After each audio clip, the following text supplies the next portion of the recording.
সুমনের দুই ছেলে, ছোট ছোট দুটো ছেলে তোর টিকারি আমার নাতনিকে পড়তে বসেছে, পড়তে দিচ্ছে না, বারবার যাচ্ছে আর বলছে যে 4 তারিখ যাক না, মজা দেখাবো, ঘরে ঢোকানো বার করে দেবো, ছিঁড়ে ফেলে দেবো।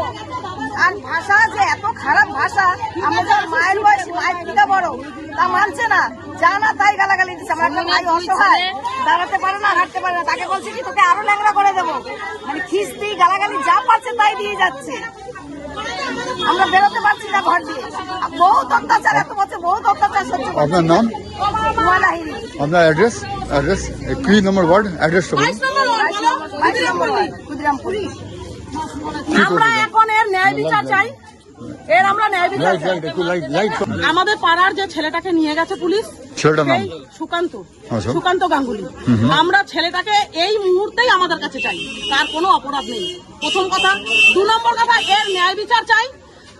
আর তার থেকেও বড় কথা, আমাদের মানে কর্মীদের ওপরে যদি কোনো রকম কোনো অত্যাচার হয়, আমরা মুখ বুঝে আর মেনে নেব না।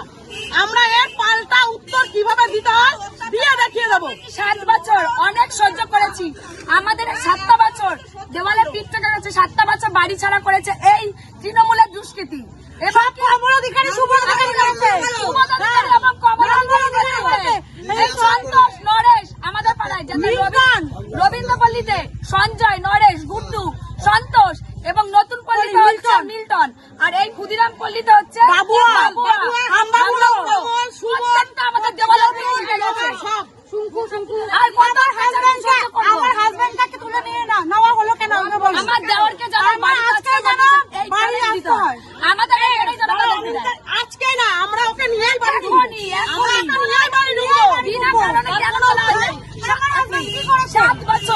7 বছর পরে আজকে আমরা পুরো পরিবার নিয়ে, যত ছেলে পেলে আছে পুরো পরিবার নিয়ে আমরা 7 বছর পরে এই বাড়িতে এসছি আমাদের সুদীপ্তদার জন্য। আজকে আমরা যেই বাড়িতে ঢুকেছি তখনই অত্যাচার শুরু হয়েছে। 7টা বছর যখন দূরে ছিলাম, কল্যাণীতে যেখানে আমরা ভাড়া ছিলাম, কল্যাণীতে যেও 1 জানুয়ারি থেকে 18 তারিখ পর্যন্ত আমার হাজবেন্ড শান্তনু গাঙ্গুলি এবং শুভসুর 18টা দিন বাড়ি ছিল না। এখান থেকে লোক পাঠিয়ে ট্রেড করা হয়েছে, পুলিশকে দিয়ে গত বছর হ্যারাস করা হয়েছে। আর কত সহ্য করবো? সহ্যের তো একটা সীমা থাকে। মানে 7 বছর পরে বাড়িতে আসবো, তারপরে এরকম অত্যাচার, মানে যাকে পাচ্ছে তাকে ট্রেড করছে। এটা কোন রাজনীতি?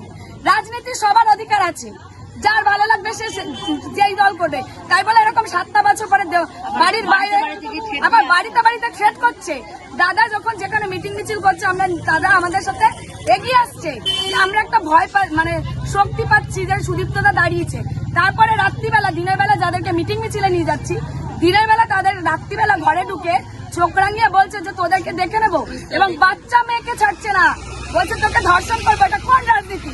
মানে তৃণমূলের কি এটাই মানে নাম যে মা মেয়েদেরকে ধর্ষণ করবে? তার থেকে বড় কথা, কালকে রাত্রিরে আমার বাড়িতে ঠেট্টামারি করেছে। আমি দরজা খুলে বেরোয়নি, আমার মানে ঘরের পাশে জানলার কাছে পুকুর হয়েছে, দেখছি এরা ঠেট্টামারি করেছে। বলছে 4 তারিখের পরে গুম করে দেবো, পাটটা তোদেরকে 4 তারিখের পরে আমরা দেবো। পাড়ার প্রত্যেকটা মানুষকে ঠেট করছে, পাড়ার প্রত্যেকটা মানুষকে ভয় দেখাচ্ছে। কেন ওদের এত ভয়? কিসের ওদের এত ভয়? লুকিয়ে কেন আছে? যদি পালাচ্ছে কেন?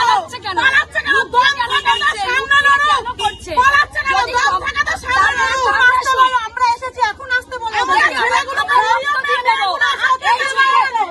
এই যুদ্ধে যখন নেমেছি আমরা, যদি আমাদের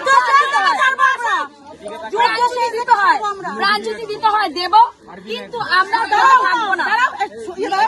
সব থেকে বড় কথা, আমাদের পাড়ার কটা ছেলেকে ওরা একা মেয়ে, ওরা মহিলাদের লেলিয়ে দিল। মহিলারা এসে আমাদের ছেলেদের উপর অত্যাচার করে গেছে। তাহলে এখন আমরা এত মহিলা আছি, দম থাকে তো চৈতালিকে এখানে চ্যালেঞ্জ করতে আসতে বলো, চৈতালিকে এখানে চ্যালেঞ্জ করতে আসতে বলো, চৈতালিকে ধুনে দেবো, তুলে ধরা করে দেবো চৈতালিকে।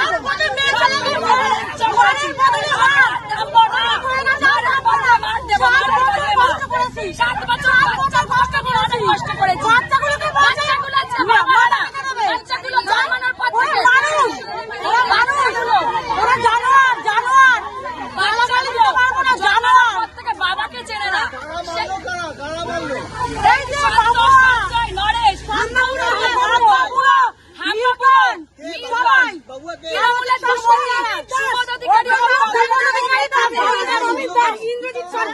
আমরা সুদীপ্তদার আমরা সুদীপ্তদার বিজেপি করি আমরা। আমরা তাই এটা আমাদের অপরাধ। আমরা সুদীপ্তদাকে ভালোবাসি। 7টা বছর ঘর ছাড়া করেছে।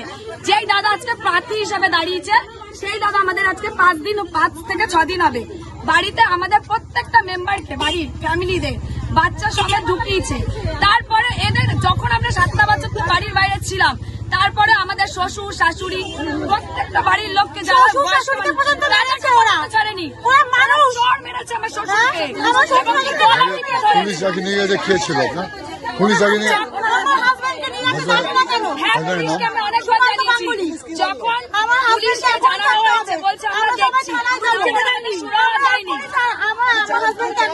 আমরা এই যেই অত্যাচারটা শুরু হয়েছে সেটা আমরা অত্যাচার চাই না, আমরা শান্তি চাই, শান্তি চাই। আপনার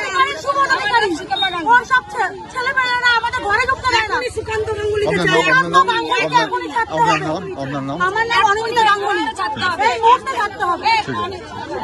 সন্তানের লুকিয়ে থাকা প্রতিভাকে দিন সঠিক পথ। ড্রিমডেল স্কুলের সাথে এগিয়ে যাওয়ার শপথ। এখানে আধুনিক শিক্ষার জন্য থাকছে smart classroom, train facilities, activity based learning, abacus classes, AI ও robotics classes, well equipped labs. শিশুদের শারীরিক ও মানসিক সৃজনশীলতার জন্য থাকছে karate, indoor games, dance, yoga ও আরো অনেক কিছু। আমাদের 3টি শাখা: কল্যাণী B14/454 বুদ্ধ পার্ক, মদনপুর ইন্দিরা মোড়ের নিকট, হালিশহর সরকার বাজার মোড় বারেন্দ্র গলি। নতুন বছরে ভর্তির জন্য আজই যোগাযোগ করুন। Dreamdale school, best education, bright future.